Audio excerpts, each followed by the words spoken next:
Good morning, friends. As we start a new week, I want to dive into a topic that naturally follows our main thrust from last week, and that's the 10 Commandments. I'm sure we're all familiar with these commands from God, but it serves us well to return on occasion to refresh our understanding and continue to see God's character and goodness in His law. So today we turn to Exodus chapter 20, verse 3, and we read the first command, which states simply, "You shall have no other gods before me." Now, this seems straightforward enough, but let's clear up one thing that might cause some confusion.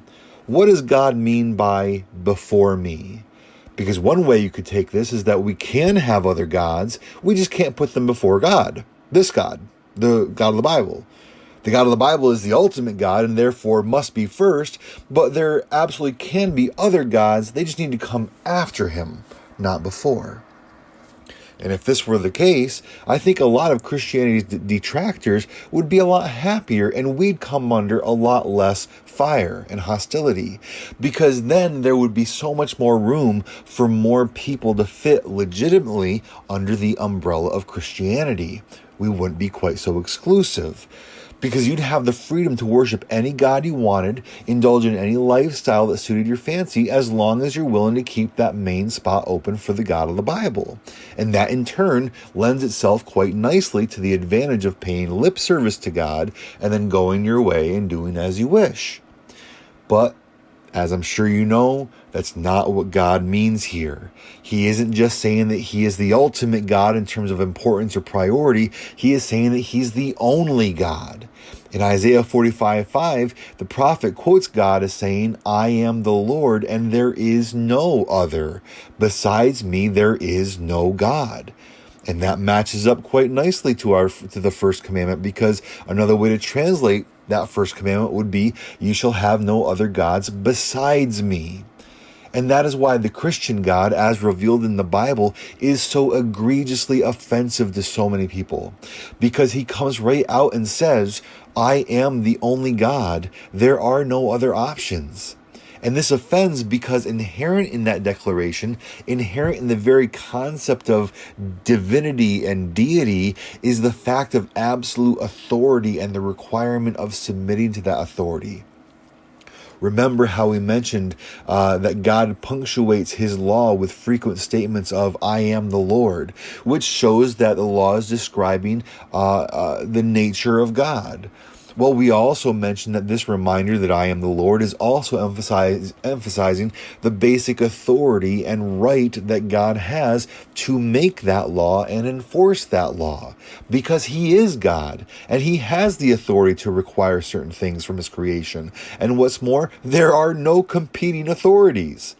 And His first requirement is that we would have no other gods. We are to have Him as God and none else. And that brings us right back to the water park in the desert that people boycott and reject simply because it has a fence around it that requires any visitors to enter through the gate and submit to the one who owns the park. And why would so many people rather die in the desert rather than submit to God's authority and enter the blessing of His salvation? Because by our very natures, our sinful dispositions demand not that we submit to God's law, but that we be our own law. This is the essence of what it means to be autonomous. The Greek roots of that word literally mean self-law, and we want to be autonomous, having the freedom to govern our own affairs without outside restriction or compulsion. This is why the very first sin sprung from the temptation of Satan when he told Adam and Eve that they could be like God, because God had placed one simple restriction on them, and in so doing He had demonstrated that they were under His law, His authority, that He was God and they were not. Because He had given them the whole rest of the garden, every tree for fruit and food in the garden. In fact, the whole of the earth was theirs to exercise authority over. And yet He says simply to demonstrate Himself as God, He says, this tree, this one right here, so that you will remember that despite the great authority over the whole earth that I have given to you, so that you would remember that your authority is a delegated authority, that it comes from me, and that I am God God and you are not. To help you remember that this tree, this one right here, it's mine. You may not have it. But then Satan shows up and he tells Adam and Eve, or he shows Adam and Eve, that if they disregard God's command, they could be like God and they could achieve autonomy. They could be like him in that they would have the knowledge of good and evil, and that would allow them to be their own law. And it is that same desire that they fell to.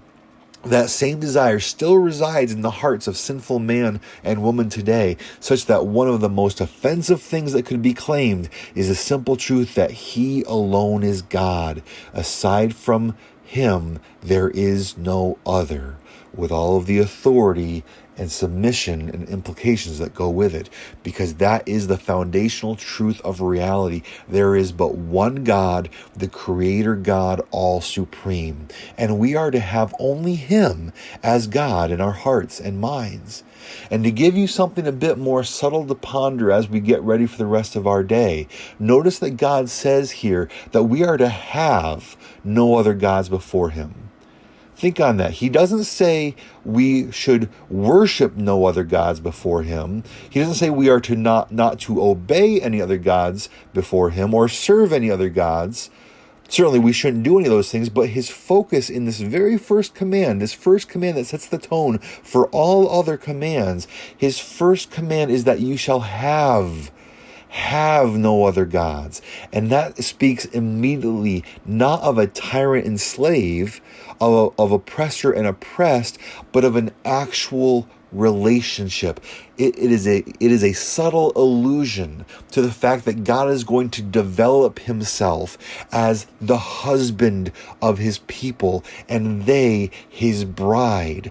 And as a man has his wife and a wife has her husband in the sense of deep, meaningful, real relationship, so God says that we are to have him and no other, that we would maintain the purity of that faithfully exclusive relationship with him alone, and we know that he will always be faithful in so much more perfectly to us in that same way.